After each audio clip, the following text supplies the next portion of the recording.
திருச்சி அருகே புரட்டாசி மகாலய அமாவாசையை முன்னிட்டு ஸ்ரீ தக்ஷண காளியம்மன் கோவிலில் வரமிளகாய் அபிஷேகம் மற்றும் குருதி பூஜை வெகு விமர்சையாக நடைபெற்றது. திருச்சி மாவட்டம் பெட்டவாய்த்தலை அருகேயுள்ள நங்கவரம் தென்கடைக்குறிச்சி பகுதியில் அமைந்துள்ளது ஸ்ரீ தக்ஷண காளியம்மன் திருக்கோவில். இக்கோவிலில் பெண்கள் வேண்டியதை நினைத்து அம்மனுக்கு விரதமிருந்து விளக்கேற்றி அபிஷேகம் செய்வதால் வேண்டியது நிறைவேறும் என்பது ஐதீகம். அந்த வகையில் திருச்சியை சுற்றியுள்ள பலரும் நாள்தோறும் வருகை தந்து அம்மனை தரிசனம் செய்து வருகின்றனர். இந்நிலையில் இன்று புரட்டாசி மாத மகாலய அமாவாசை என்பதால் அம்மனுக்கு வரமிளகாய் ஹோமம், சிறப்பு அபிஷேகம் மற்றும் குருதி பூஜை விழா சிறப்பாக நடைபெற்றது. பூஜைக்கான ஏற்பாடுகளை ஸ்ரீ தட்சிணகாளி சித்தர் பீடத்தின் பீடாதிபதி தவத்திரு அருள்மிகு அடிகளார் செய்திருந்தார்.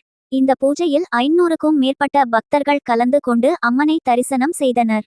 குருதி பூஜை என்பது கேரள மாநிலத்தில் சோட்டானிக்கரையில் உள்ள கோவில்களில் மட்டுமே நடைபெறுவது வழக்கம். ஆனால் தமிழகத்தில் முதன்முறையாக இக்கோவில்தான் குருதி பூஜை நடைபெறுகிறது என்பது குறிப்பிடத்தக்கது.